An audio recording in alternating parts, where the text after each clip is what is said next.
Ce serait le fun que ce soit le fun. J'écoutais les gens présenter depuis hier et puis notre problématique de départ finalement n'est pas du tout originale. C'est ce qui force, je me rends compte, bien des gens à transformer un cours qui se donne en salle en une version à distance. Le cours de pharmacothérapie ambulatoire en pédiatrie est un cours qui s'adresse à des pharmaciens qui travaillent. Et puis, c'était un cours qui se donnait dans des blocs intensifs de 2 jours.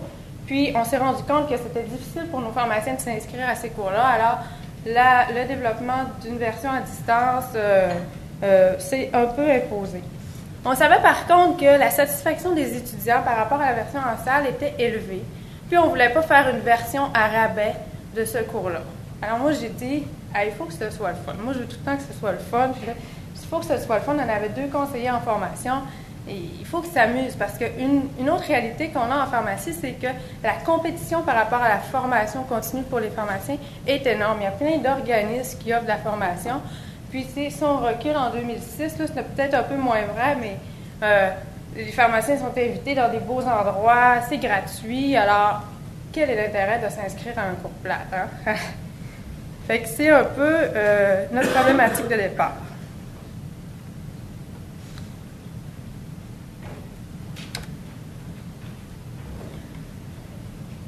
Quand je fais la présentation, je dis toujours nous parce que j'ai développé ce cours-là avec mon amie Véronique Poirier, ma collègue en fait.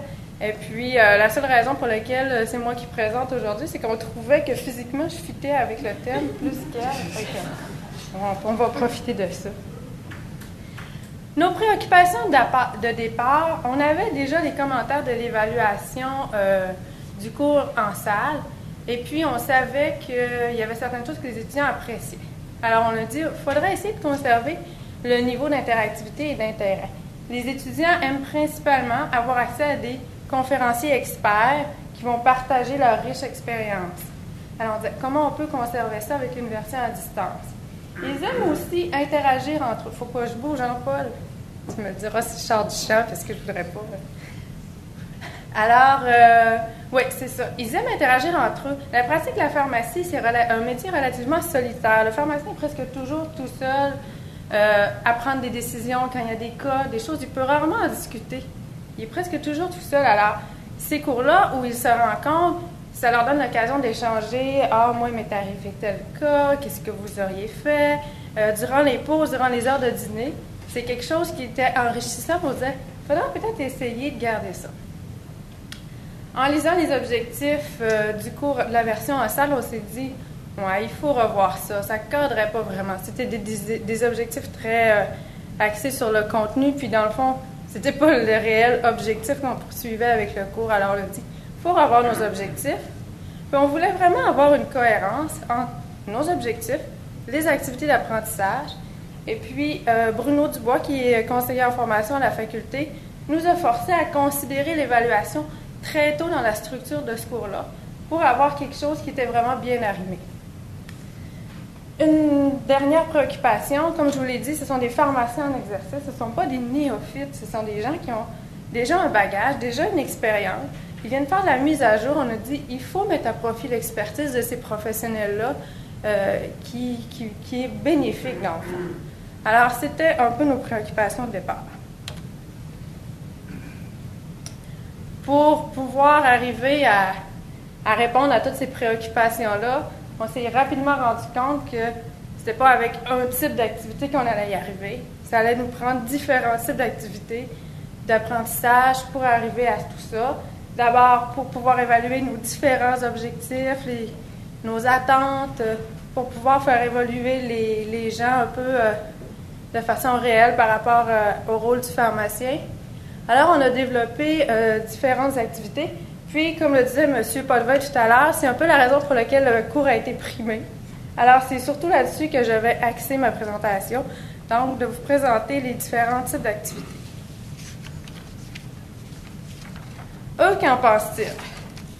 Bon, je pourrais vous expliquer, nous, qu'est-ce qu'on avait derrière la tête, que ça a bien fonctionné, mais je vais vous présenter un peu à travers de ça les commentaires des étudiants pour vous dire, eux autres, suite à... Parce que là, ça fait déjà plusieurs fois que le cours se donne. Eux, qu'est-ce qu'ils trouvent de ces activités-là? Qu'est-ce qu'ils en pensent?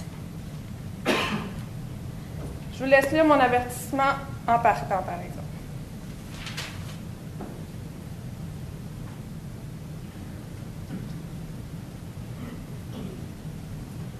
On a essayé de créer, dans le fond, des activités ou de créer des mises en situation qui se rapprochaient autant que possible de la réalité de la pratique du pharmacien pour impliquer nos étudiants, pour que ça soit plus intéressant pour eux.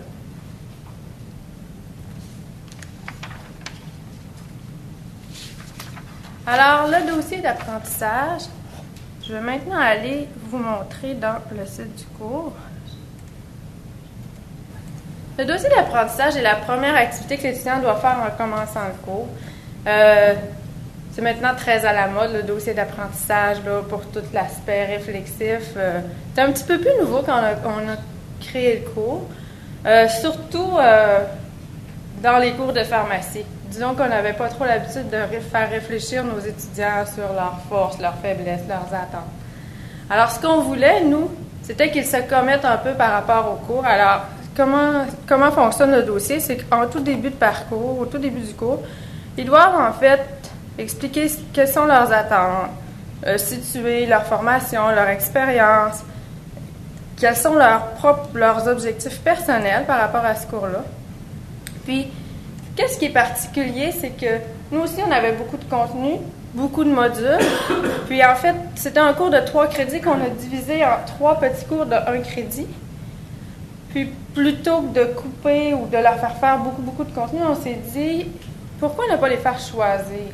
Parce que nous, les modules, c'est par sujet, hein, si vous voyez. Puis, dans le fond, plutôt que de leur donner trop de matière, on va les faire choisir selon leur intérêt ou leurs besoins.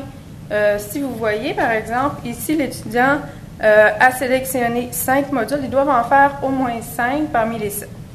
Il a sélectionné 5 modules, puis comme la fièvre, il ne l'a pas pris parce qu'il mentionne qu'il connaît déjà bien le traitement de la fièvre parce qu'il y a eu une autre formation qui parlait de ce sujet-là. Donc, ça laisse une sorte d'autonomie à nos étudiants. On avait une sorte d'appréhension par rapport à ce que nos étudiants allaient penser du dossier d'apprentissage parce que on se disait, oh mon Dieu, ils ne sont pas habitués, ils vont-tu penser que c'est du pelletage de nuages, tu sais? D'habitude, là, on les bourre de contenu, puis... Mais on était agréablement surpris de voir que, finalement, ils trouvaient ça bien, cette activité-là, que ça leur permettait de vraiment se centrer sur pourquoi ils font le cours, vraiment réfléchir, puis après ça, le deuxième étudiant ici écrit que, dans le fond, faire cet exercice, ça lui a permis de davantage cibler son étude. Il ne voulait pas seulement apprendre des choses par cœur, mais il voulait bien les comprendre et pouvoir les retenir. On va être transparent. J'en ai à peu près un 25% qui vont m'écrire des choses comme ça. Ça ne change pas grand-chose dans ma vie, bien honnêtement.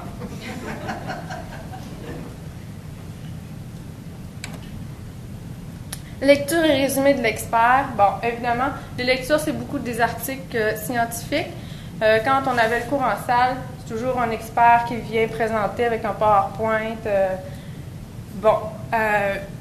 Pour nous, avoir quelque chose de narré, tout ça, c'était très complexe parce que, bon, c'est des gens qui travaillent dans les hôpitaux, tout ça. Alors, mais ce qu'on voulait, c'est qu'on ne voulait pas perdre le petit plus de l'expert qui va donner comme son expertise pratico-pratique. Alors, on leur a demandé de refaire leur PowerPoint, puis de mettre vraiment en évidence, sous forme de bulle, les commentaires pratico-pratiques qui ne sont pas des évidences en médecine, qui ne sont pas des choses démontrées, mais qui est ce que les étudiants aiment du contact avec les experts. Je vous donne un exemple. L'expert peut dire, dans telle infection, on a une liste d'antibiotiques. Celui-là, on ne l'utilise pas parce qu'il ne goûte pas bon, pas parce qu'il n'est pas éduqué. Il ne goûte pas bon, les enfants vont le recracher. Fait que ça, c'est pas des choses qu'on trouve dans la littérature, mais c'est des choses pratiques. Alors, on essaie de faire ressortir ça dans les résumés de l'expert. La vignette, je vous la montre aussi.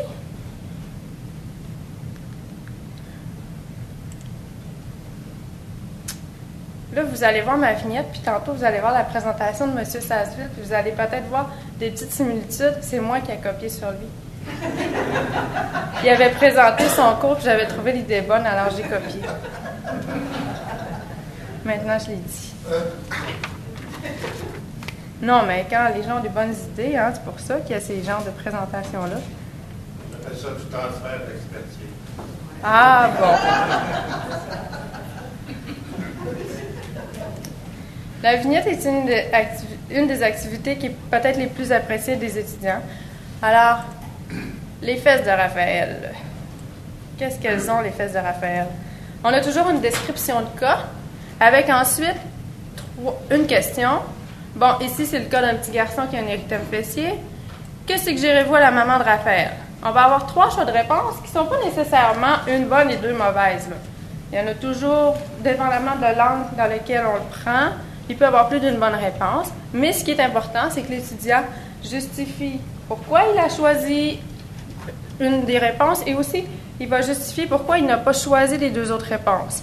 Ensuite, il va soumettre ses réponses. Une fois qu'il va avoir soumis ses réponses, là, je vous montre une vignette qui est déjà faite. Une fois que ces réponses sont soumises, là, il peut voir l'ensemble des collègues, qu'est-ce qu'ils ont choisi.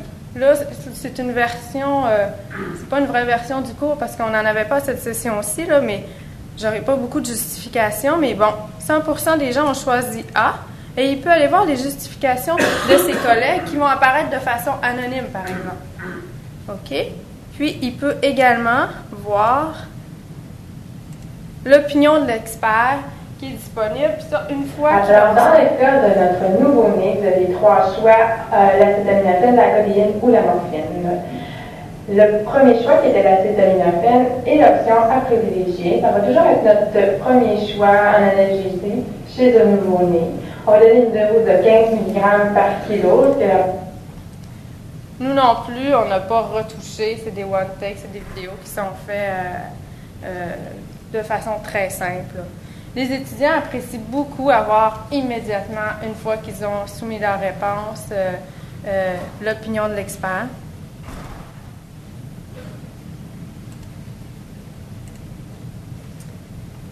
Ce qu'ils aiment aussi particulièrement, c'est de voir pourquoi leurs collègues ont choisi ça. Quelle est la justification que leurs collègues vont avoir mis? Parce que ça leur permet souvent de voir. Des fois, il y a plusieurs angles selon lesquels on peut traiter un cas. Alors, ça leur permet de voir que, moi, il y a la même réponse que moi, mais moi, c'est pas pour ça que j'avais choisi ça. Ce qui est beaucoup apprécié des étudiants aussi, c'est qu'on se rend compte qu'à travers de ces vignettes-là, avec 3 choix de réponse, 3 justifications, on réussit à aller couvrir beaucoup de choses sans que ce soit très long pour l'étudiant à réaliser. Ça se corrige bien. Alors, c'est vraiment une activité. On l'a intégré dans d'autres cours, par exemple un cours en histoire de la pharmacie qui est complètement différent en termes de contenu. Puis, on va probablement l'intégrer aussi comme activité dans des cours en salle, juste comme activité de partage pour les étudiants. On aime bien la vignette. Alors, merci Michel. Le jeu de rôle. Le jeu de rôle, on a créé cette activité-là parce que quand on fait des cas aux étudiants, on soumet des cas, on est toujours obligé de leur donner toutes les informations nécessaires à la résolution de la problématique pour trouver la bonne intervention. Ce qui est difficile pour un pharmacien ou pour n'importe quel clinicien, souvent, c'est d'obtenir l'information qui va te permettre de résoudre le problème. Le jeu de rôle nous permet de faire ça. Comment ça fonctionne à distance? Puis c'est un petit peu complexe, là, mais on a un outil qui nous permet de jumeler nos étudiants 2 par 2. Ils reçoivent chacun 2 scénarios, dont un dans lequel ils vont jouer le rôle du pharmacien. Ils doivent prendre rendez-vous sur un logiciel de clavardage. Nous, on utilise MSN. Et puis, là, ils doivent réaliser leur jeu de rôle sur MSN. Ils enregistrent la fenêtre de conversation, puis c'est ce qu'ils nous soumettent pour correction. L'étudiant qui va jouer le rôle du client va avoir plein d'informations qu'il doit divulguer seulement sur demande. Alors ça nous permet de voir est-ce que le pharmacien est capable de bien communiquer, est capable de faire un questionnaire qui se tient, qui est structuré, qui est concis, qui est capable d'obtenir la bonne information. Fait qu'on trouvait qu'il y avait un apport pédagogique très intéressant c'est un peu compliqué pour les étudiants. Il y en a qui sont pas habitués de clavarder, alors c'est long. Fait que je vous dirais, on en met pas plus qu'un par cours de 1 crédit là, à cause de la complexité. Mais là, on en discutait tout à l'heure, là, peut-être que Luminate, ça serait une bonne façon de faire ces jeux de rôle-là, là, en voyant ce que les autres ont fait. Là, ça nous a donné des idées. Mais cas complexes, là, on voulait faire travailler les étudiants sur des cas qui étaient un peu plus zone grise, où on n'a pas vraiment de bonne réponse. C'est vraiment le jugement clinique qui intervient, le contexte. Alors, on a dit, on a créé des cas qui sont très complexes, puis ça, les étudiants doivent en discuter sur le forum. Et ils doivent se faire de la rétroaction. Bon, moi, je suis peut-être d'accord avec Mélanie, par contre, étant donné l'état ou le budget des parents, en tout cas, toutes ces choses-là. On s'est rendu compte que quand les 3 premiers étudiants avaient inscrit des réponses, il n'y avait plus rien à dire. Tout ce que les autres pouvaient ajouter, c'est « je suis d'accord avec l'idée de Mélanie ». Fait que là, on l'a changé peut-être 2-3 fois pour en venir à la version où maintenant, ce sont les étudiants qui vont soumettre des cas complexes, tirés de leur pratique. Alors, tout le monde n'est pas obligé de soumettre un cas. Tout le monde est obligé, par exemple, d'argumenter et de participer au forum. Puis, ça leur permet d'échanger, puis en plus d'avoir de l'information sur des problématiques qu'ils ont réellement vécues. Ça marche assez bien. Des fois, surtout, par exemple, dans le cours 1, où les sujets sont un peu moins complexes, si on se rend compte qu'il manque de cas, bien, nous, on va aller en mettre de ceux qu'on avait déjà là, dans les premières versions. Alors là, vraiment, on va chercher leur expertise, le fait de donner une rétroaction à un collègue, d'aller bonifier son idée. Alors, c'est tous ces aspects-là qu'on va chercher par cette activité-là. L'appel téléphonique, c'est mon préféré.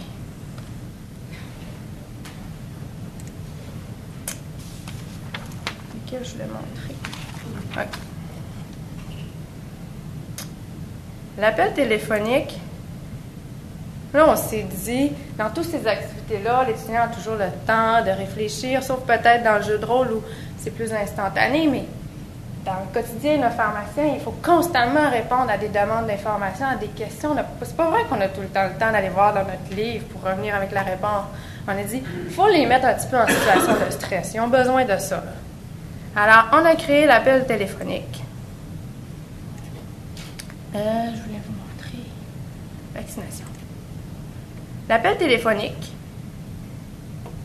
c'est un petit cas. En fait, l'étudiant va recevoir un appel d'un médecin, d'un client. C'est un enregistrement audio. Ensuite, il y a une fenêtre. Il y a 5 minutes pour écrire sa réponse et nous l'envoyer. La réponse, c'est la façon dont il répondra au client. Si en 5 minutes, c'est pas répondu, pouf, ça s'envoie. Tant pis. Ça, c'est stressant, là. Avant de cliquer sur prendre l'appel, là, j'ai l'impression qu'il shake, là, puis... Voici ce que ça donne. Oui, bonjour, je m'appelle Nathalie Levé, je vais faire préparer mon canal, s'il vous plaît. Oui, je reste sur la rue Ernest Fortier. Oui, j'étais tranquille, des migraines tout le long de ma grossesse, mais là, après 2 semaines, ça recommence. Oh, vous avez déjà accouché? Ben oui, j'ai déjà accouché un peu prématurément à 35 semaines. Mais ça va bien, Tommy est encore à l'hôpital, il est stable, je vais être capable de le ramener chez nous bientôt. Puis en même temps, pendant que je vous ai au bout de la ligne, je me demandais, concernant les vaccins de Tommy, est-ce qu'il va suivre le même calendrier que ma fille plus vieille ou on doit retarder ses vaccins selon son âge corrigé vu qu'il est prématuré? Et là, le chrono part, et puis je dois écrire ma réponse. C'est une réponse écrite, et on soumet. On a mis des choses faciles, là. Dans ces choses-là, là, ces appels téléphoniques-là, quand l'étudiant a fait ses lectures, il est capable de répondre facilement. C'est toutes des choses. C'est juste qu'on voulait qu'ils se commettent un peu, là. OK, je sais plein de choses, je suis capable de donner une réponse. Mais regardez qu'est-ce qu'ils en pensent. Compliqué, ça, pour en mettre le diaporama. J'avais un peu peur des appels téléphoniques au début. Je me disais que répondre en 5 minutes, ouf! Mais finalement, l'approche est divertissante, réaliste et bien pensée. Pour mon type de personnalité anxieuse, le 5 minutes de délai était difficile sur mes nerfs. Mais j'ai apprécié tout de même le principe puisque je prends toujours trop de temps pour mes conseils. Mes collègues de travail ont approuvé le concept pour moi. Je trouvais ça bien. Fait que, c'est le commentaire. Le commentaire est presque universel. Les étudiants sont très stressés par rapport à ça, mais finalement, ils se rendent compte qu'ils sont capables de répondre, puis que ça va bien. La mise à l'épreuve. La mise à l'épreuve, c'est, je vous dirais, l'activité qu'on a repris du cours en salle. Alors, c'est ni plus ni moins qu'une étude de cas papier, là, une description de cas avec des questions à répondre. Les étudiants renvoient le fichier écrit. Il y a beaucoup d'activités. Puis ces activités-là sont corrigées par l'enseignant. Ça faisait une charge de correction qui commençait à être lourde. Alors, la mise à l'épreuve, ce qu'on a fait, c'est que maintenant, les étudiants vont s'auto-corriger. Alors, ils répondent à l'étude de cas, ils l'envoient, puis ensuite, une fois qu'ils l'ont envoyé, ils ont un corrigé disponible, puis ils vont s'auto-évaluer parce que toute notre évaluation se fait à l'aide de grilles descriptives. Au fur et à mesure que les étudiants envoient leurs travaux, le site administrateur permet de remplir la grille, donner les commentaires, puis l'étudiant reçoit la rétroaction à partir des grilles et des commentaires de l'enseignant. Fait qu'on se rend compte, parce que nous, on peut faire des vérifications ponctuelles, que les étudiants sont une bonne autocritique, sont souvent plus sévères que nous, on le serait. Puis, il n'y a pas vraiment il n'y a pas eu de cas de plagiat ou quoi que ce soit. C'est sûr qu'on a des étudiants en formation continue, des adultes. Je ne sais pas si l'approche pourrait être tentée au premier cycle, là, ou peut-être c'est un peu différent, mais ça fonctionne très bien. Alors, en fait, j'ai dit que peut-être la vignette était une des activités qui étaient les plus appréciées, mais ce que les étudiants apprécient particulièrement, c'est qu'il y a différents types d'activités, que c'est diversifié, qu'on utilise différentes technologies, alors ça brise la monotonie. Puis je pense qu'on a réussi à trouver un équilibre dans tout ça. On sait que les étudiants ont des personnalités différentes, des styles d'apprenants qui sont différents, alors ça nous permet aussi d'exploiter ça. Puis eux, ce qu'ils mentionnent, c'est que ça permet qu'ils soient évalués dans différentes circonstances, alors ça leur permet de mettre à profit certaines forces ou c'est un peu ça. Si on regarde le deuxième, je crois que c'était parfait. Vous avez réussi à trouver la formule de cours idéal pour profiter pleinement de toutes les belles possibilités offertes par la technologie. J'ai adoré faire ce cours à distance avec autant de variété. Alors, je pense que c'est vraiment ce qui les allume, le fait que ce soit différent et non toujours pareil d'une semaine à l'autre.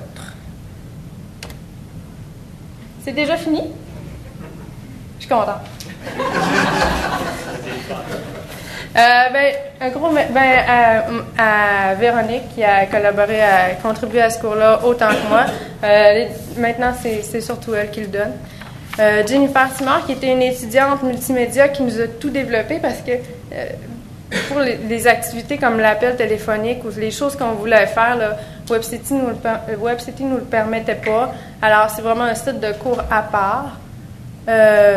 Puis, Bruno Dubois, qui est conseiller en formation à notre faculté, puis Steve Vachon, à l'époque, qui était conseiller en formation à notre faculté, maintenant qui est retourné au bureau des services pédagogiques, mais qui m'a accompagnée dans mes belles folies, parce que moi, l'appel téléphonique, là, je voulais qu'il sonne n'importe quand. Je voulais qu'à un moment donné, il sonne, puis là, il me dit « Wow, calme-toi, Marie. » Le cours a été réalisé, encore une fois, avec l'appui financier du programme PADP et de la subvention de la formation à distance. Sans ça, dans une faculté comme la nôtre, ce ne serait pas possible de développer des choses comme ça. Alors, merci.